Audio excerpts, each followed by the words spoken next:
Built receivers can be automatically activated by the signal to warn of the impending hazard.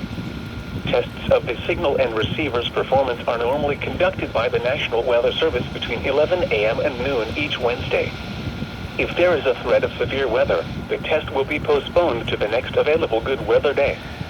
Reception of this broadcast, and especially the warning alarm tone, will vary at any given location. This variability, normally more noticeable at greater distances from the transmitter, can occur even though you are using a good quality receiver in good working order. The warning alarm tone will be activated for hazardous watches and warnings for the following counties in Ohio: Brown, Butler, Claremont, Clinton, Hamilton, Highland, and Warren. In Kentucky: Boone, Bracken, Campbell, Carroll, Gallatin, Grant, Kenton, Mason, Owen, Pendleton, and Robertson. And finally, in Indiana: Dearborn, Fayette, Franklin, Ohio, Ripley, Switzerland, and Union. This concludes the weekly test of weather radio station KIH42 Covington, Kentucky.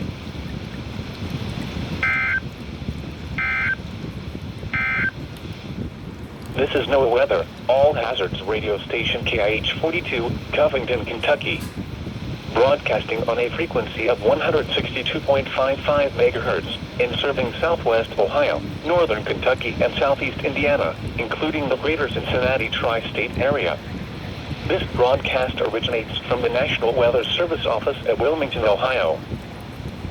Here is the official National Weather Service forecast for greater distances from the transmitter, and occur even though you are using a good quality receiver.